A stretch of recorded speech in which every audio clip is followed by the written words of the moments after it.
Welcome to CodeSpider. In this video, we are going to discuss what is model in ASP.NET Core MVC. As you know, in the ASP.NET Core MVC framework, model, view, and controller are the three main components in the ASP.NET Core MVC. Today, we are going to discuss about what is model. Model in ASP.NET Core MVC contains the business logic layer that can communicate with the underlying data source such as database, XML, JSON, etc. and return the data to the controller.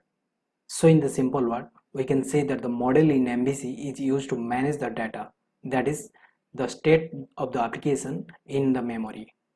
It is not mandatory, but it is a good programming practice to store all the model class within the models folder. So let's flip to Visual Studio and we'll see how the models will work in the ASP.NET Core MVC. This is the same application that we have used so far in the videos. Here you can see there is no models folder is present. This is because we have created the customer management as an empty project, and in the empty project by default the models folder is not present. We need to add manually. So before going to the models, let's first discuss about the startup class. In the startup class, you can see here app.use endpoints, it mapped to the root of controller home, then action is index. Here is the controller home controller and action is the index method, right? What is the app.use endpoints and what is the routing? We go through the details about all these things in our upcoming videos. So let's add a models folder in the customer management application, and here we can see how the data will communicate to the controllers. So let's add a folder here, add new folder. Let's name as models. In the model folder, we are going to paste some data to the controller. So to do that, let's add here a class. Let's the class name as customer, and here we need to add some properties. To speed up things, I have already created the properties. Let's copy that and paste here. This is the just basic information of the about the customer. Is customer ID, name, address, phone, email, and gender. Then we need to add some dummy data that can be passed to the controller. So to do that, let's add a repository folder here.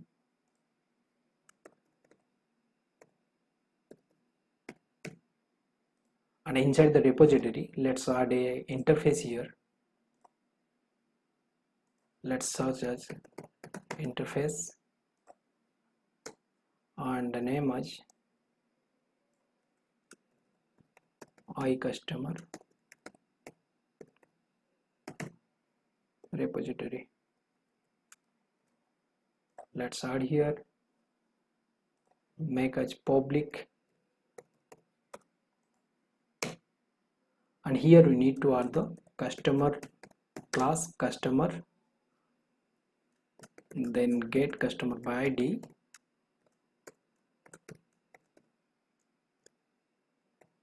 let's say int cost ID. Then here we need to add another class that can implement the interface.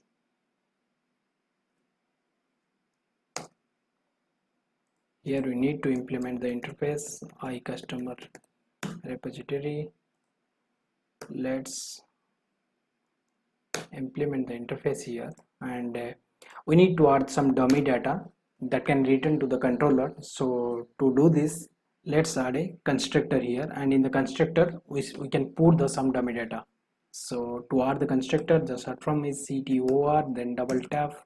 So before adding the customer data, we need to create a list of customer. So private list of customer, let's name as customer list, and here we need to add the data customer list equal to new of list of customer.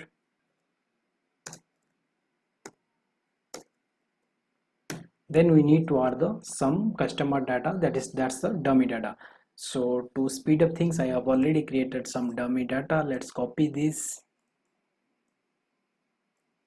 and paste the some dummy data. This is simple some dummy data, that is add the customer information here. Let's remove all 00, 0. I make only 0. and here the method is public customer get customer by id int cust id, and here we need to implement our logic. Whenever the user is called the get customer by id and passes the customer id, then it can fetch the details. So to do this, let's add some link queue logic to paste the data accordingly. So this dot customer list dot faster default, then we need to add some lambda expression here. Suppose c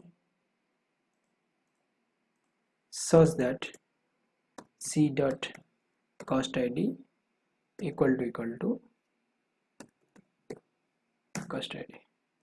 Our model implementation is over here. In the customer management application, we have created the folder as name as models, and in the models we have created a class that name as customer with some basic input properties, and we have created the repository, and here we declare an interface that can hold the get customer by id method, and in the customer repository we implement the interface, and we have added some dummy data in the constructor. That means whenever this class is creating the object, that is automatically the customer list will be populate. Whenever the user is called the get customer by id and pass the customer id, then it can the data according to the customer id. So the next step is how the models are accessible in the controllers. So to do this, let's move to the controllers. So here we need to create the customer repository class to access the get customer by id. So before that, we need to add the namespace here using customer management dot models,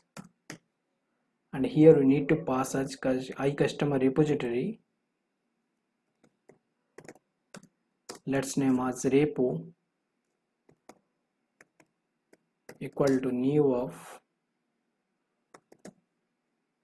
customer repository.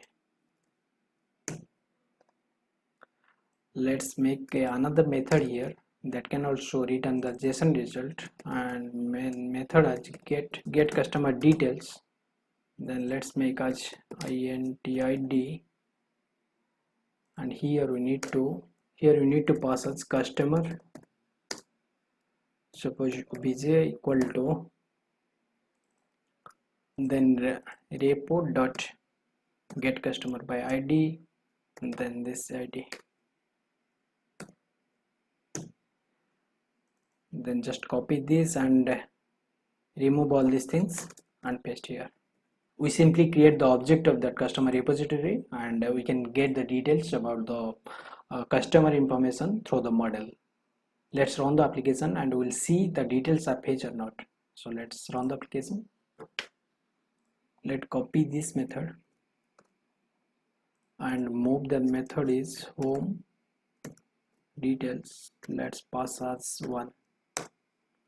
You can see that the customer id 1 is written here. Suppose I pass here 3, then it written here. Suppose I pass here 8. You can see this is written as null because of there is in 8th customer repository there is no id is present here, so that it return as null. Suppose I pass here 4, then it can return the data. You can see that how easily we create the business logic in the models, and how we implement into the controller. Here also we can use the dependency injection to call the customer details. So dependency injection is basically used to the loosely coupling codes. On our upcoming videos, we go through the details about the dependency injection. So for now, let's understand how the dependency injection work in the controller and how we can achieve that. So just remove this thing, constructed dependency injection. Let's add here ctor constructor, and here we need to pass as iCustomer repository.